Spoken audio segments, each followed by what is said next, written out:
Luke, first of all, congratulations. Night 15, winner here in Birmingham. So, first of all, so how you feel?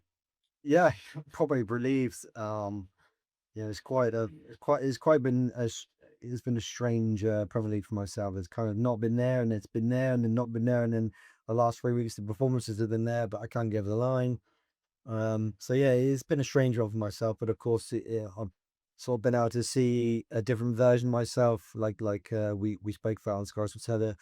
It's always nice when you qualified after the 13th or 14th week. It's something to show a little bit of character and be it in the nitty gritty and go on and qualify. So really, really proud of myself. Obviously, the last 3 weeks I've accumulated 11 points, so I've done really well and probably should have won last week. So obviously, really, really proud of myself to go on and show so much grit and determination to really push myself and get myself up there and give myself an opportunity tonight to qualify. But I did it in one go, so quite crazy to me how 3 weeks ago I was 5 points from qualifying, and also I'm 6 points in front of fifth, and I have qualified, so I didn't expect that one though. We'll talk about qualification in a second. I just want to touch a little bit on the semi-final, if I may, with Luke Littler. Obviously, going 3-0 down and having lost 6 spots in such close matches over the past 4 weeks. Was that when you came back and won 6 on the bounce? Did you feel that that was a bit of a turning point for the night, as it were? Because obviously, you put in a brilliant average against Stephen Bunting, another brilliant average against Luke,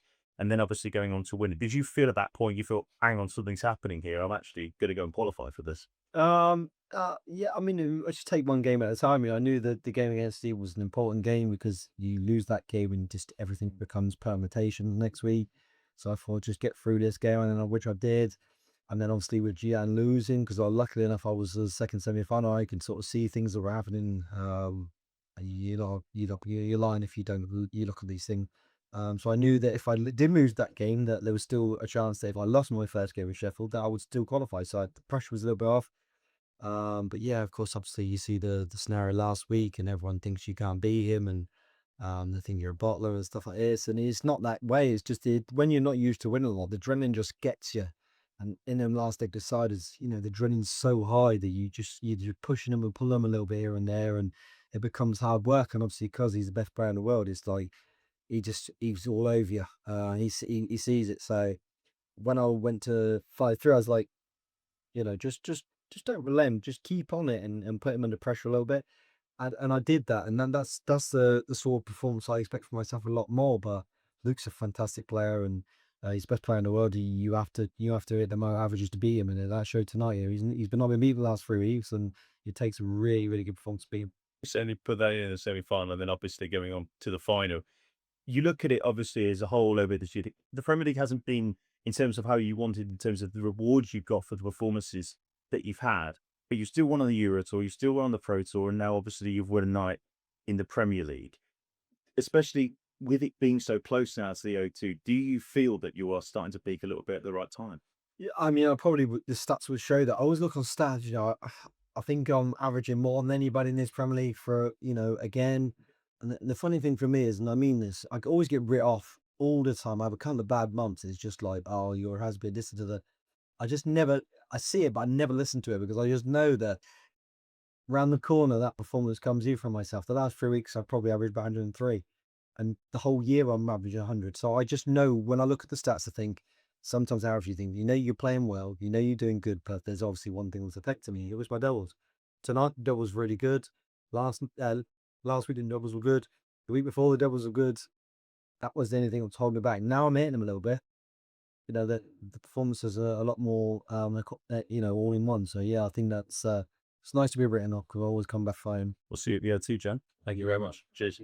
Dude, congratulations on making the O2. You touched on it there, but is it tough to try and block out that noise when people are talking about you when it's not going well? Because with respect to the other people, if it's not going well for Stephen Bunting, Josh Rock, Van Veen, the media attention and people talk, it's about you because you're their defending Premier League champion. Is that hard to deal with because a bad performance is going to be the same headlines, the same people saying this, that, and the other?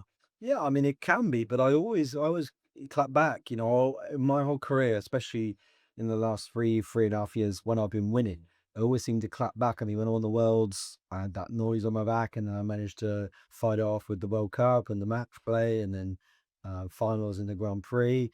So I always manage to clap back, and that's what's important to me. As much as the noise can be hard for you, is it's not. I don't always listen to that. I always listen to myself, and I'm like, it's about like, what have you got in you? Have you got that fire? Have you got that dog in you? And I found out in the last couple of years I have got it in, and that's what separates sometimes good players to great players. You need that dog in you to fight when you really have to fight, and like I said, this Premier League hasn't gone my way, but I've managed to, really put my heart into it, and the last 3 weeks really play my best darts when it means something, and I've done that, so I'm really, really proud of that.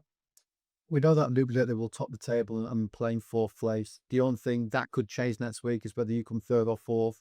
Is that a difference for you? You know that you played Luke Littler in the past 2 Premier League finals. Would you prefer to meet in the final if you was to get there, or does it not matter to you?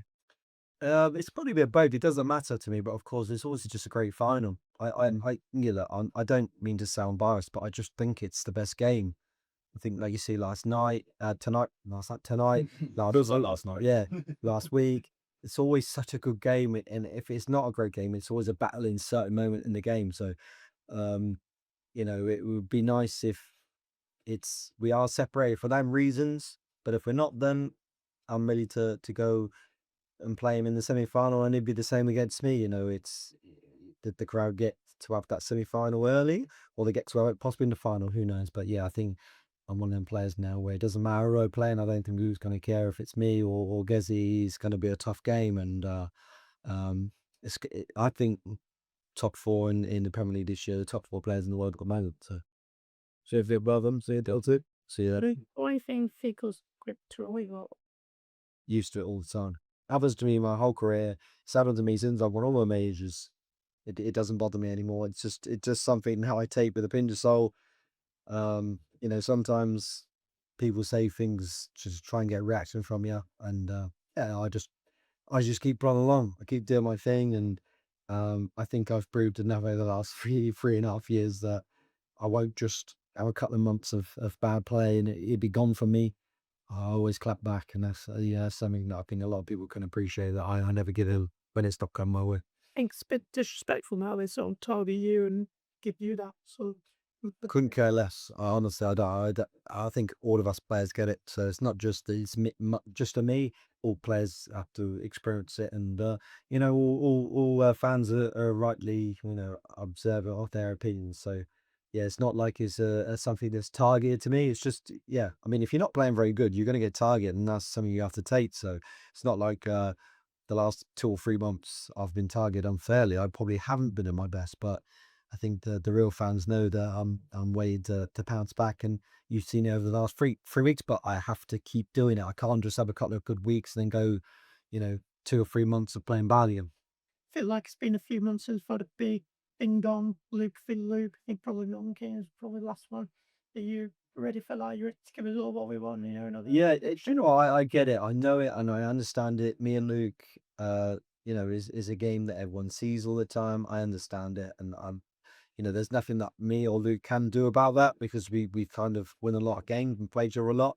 But yeah, I just think if you guys playing against each other, it must whet the appetite a little bit. Of course, next year may be different.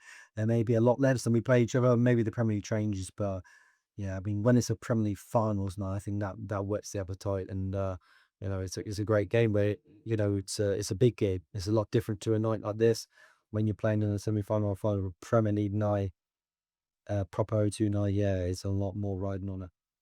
Correct me if I'm wrong, but I think out of the 15 weeks, you've only been in the top 4 for 4 of those weeks. Probably. I don't know. Not very much.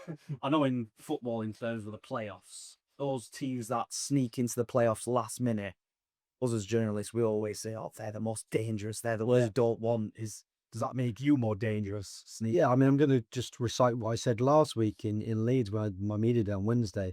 There was that sort of thing was said to me, would winning the Premier League, if you did this year, be more special than you did last year? And I say, yeah, because it's kind of been hard work this year. It's not been as easy, and never as easy to make the finals. But yeah, it's been a lot harder this year, and the last 2 years have been a lot more comfortable. So yeah, you could look at it like it would be like you just got through the back door. There's no really pressure on me, because 3 weeks ago, kind of people would have said you probably ain't going to qualify. Now I've qualified. The pressure's off me a little bit. No one expected it, so Yeah, I think for myself, I'm just gonna have to try and relax a little bit and think you not lucky, but kind of fortunate to be here. Go on and see what can happen. It's quite strangely you didn't touch on it. Like you say you're quite fortunate to be here, but then over the course of the tournament, you've had the highest running average. Yeah. So the stats don't seem to be matching up the results some wise. Yeah, Contrast. we had this conversation in the media day, probably did we? I kind of underrate myself sometimes. Sorry, it's just the way I am. But yeah, I mean, I think I'm averaging like 101 for the whole. I mean, that's great. That's better than I've ever done. And the results have not been right, but I think you just have to bide your time. And yeah, you're right. Sometimes maybe I am too harsh on myself. We touched on this in February, so maybe I just need to maybe. I think Marshall in the last 3 years, I've been a little bit more less hard on myself, a little bit more less emotion showing. Um, just think, do you know what? Just relax a little bit because I feel like because it's not been going well, a bit about tight. But yeah, I feel like I'm a little bit more relaxed now, and I think that sometimes I play down my chances a little bit, but I'm up to the fight, and I'm looking forward to the O2 now. But of course, next week I'm going to be trying to win the night again to create some momentum. And congratulations. Just with the World Cup on the horizon, the team being announced, I just wanted to know if you've spoken to Luke about it and you made any plans about how to go about it this year.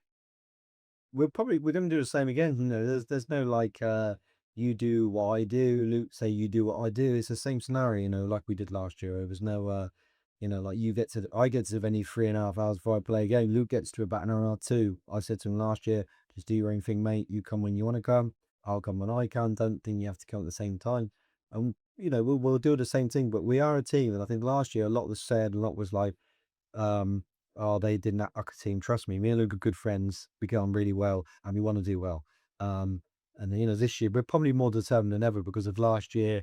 It was really, really tough for us both to take. We sat down together and was like, what did we do wrong? Maybe and it was like, well, we didn't really do anything wrong personally. It kind of maybe let the whole occasion get the better of us. So obviously, we are more determined and more focused than ever to go on and do well this year in the World Cup because Luke's missing it off his CV and he wants it bad, and I've got it that I can help him win it. So we'll be looking forward to it this year, that's for sure. Still, a lot of it is the pressure because you two are the two best players for the world. I wouldn't say it's as a whole, but I think that maybe there was so much noise and something like people's like you can't lose a leg sort of thing. There was just too. I think we didn't believe it, but there was so much pressure put on us that we just thought we can't lose because if we lose, everyone's going to like what they did. And every time for the next 3 or 4 weeks after, it was like the exhibition you go to, it was like, how did you lose? How did you lose? And it was like, you wanted to not hear it. So I think this year people have seen that we can lose. Last year we can lose. So this year the expectation may be a bit lower, but for sure if we be both bond and play well like we know we can, it's going to be an incredible performance whatsoever. And I remember also after the Worlds as well, you said that you felt like you let yourself go a bit. I just wanted to know if you made any changes to your lifestyle and to yourself to improve and get even. Yeah, I think I can't remember what I said, but it's more dedication. I think I wasn't dedicating myself enough. Like I've paid a lot of money for a gym in my house now. I'm working out a lot. I'm eating healthy. I've been healthy for many years, but I've not been dedicated to it like I want to be. So the last 3 months I've been dedicated, really working hard to get myself back to where I was maybe 4 or 5 years ago, and perhaps a little bit more than I usually do. So yeah, just dedicating a bit more. Last one or two, please, go. Luke, you talk about the World Cup there as an event. Is it something that you enjoy? It's obviously something a little bit different in regards to obviously having a partner, and Luke, who you mentioned was one of, if not the best in the world, and obviously playing it against different cultures. Again, a couple of new countries in this year, isn't it? Yeah, I mean, for me, it's like one of the best tournaments. Just so exciting, and when you play with your best player in the world, and Luke probably looks at it like you're playing with the second best player in the world. It's exciting because you feel like, come on, if we both really play well, we can do exciting things. And I'm so happy that it's us again, and he's not pulled out on. I never would have pulled out of it because you sometimes worry we don't know what he's going to do. But I said to him, let's give it a go again. He's like, oh yeah, I'm never thinking about it. So I think a lot of people were sort of worried he was going to pull out, but that's never going to be the case. Yeah, we're really buzzing to playing it again. But again, this is a month away. Yeah, we still got many things to play for before that.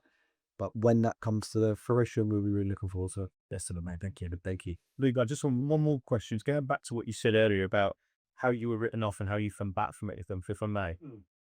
You've obviously been very open with your mental health struggles that you had back in 2019. I remember interviewing you about that when you won the World Youth Championship. Do you think that how you dealt with them is now where you are in terms of being able to deal with that pressure and that consistently being written off? Because again, you are a role model to people that you can overcome your demons. I remember Yeah. writing a piece about it. Yeah, I mean, for me, I feel like it's the whole scenario of what I went through, it just made me mentally stronger. And I've said that many times, when you've gone through so much, like in your mind and you're struggling it, and then you can't overcome that and win things like I've done, kind of the whole scenario becomes like you're mentally stronger. I'm not saying that I'm happy I've gone through it, but what I have gone through is maybe mentally stronger from the facts. So, all I care about is being an inspiration for other people, players, whatever it means, out there and go, do you know what, he's done it, I can do it as well. And that was the whole reason why I was very open and honest about it, because it wasn't to be some superstar, it was more to help other people and be like, if he's done what he's done, I can do it, even not on a big scale, on a smaller scale. But that's the most important thing for me. And me and James Wade are obviously two massive parts of trying to make it very open and honest. And hopefully one day, and someone will contact and say, you really helped me, and then it'll be worthwhile. Certainly good. Thanks. Thank you. Cheers. Thanks, Luke. Cheers. Appreciate that, mate. Yeah.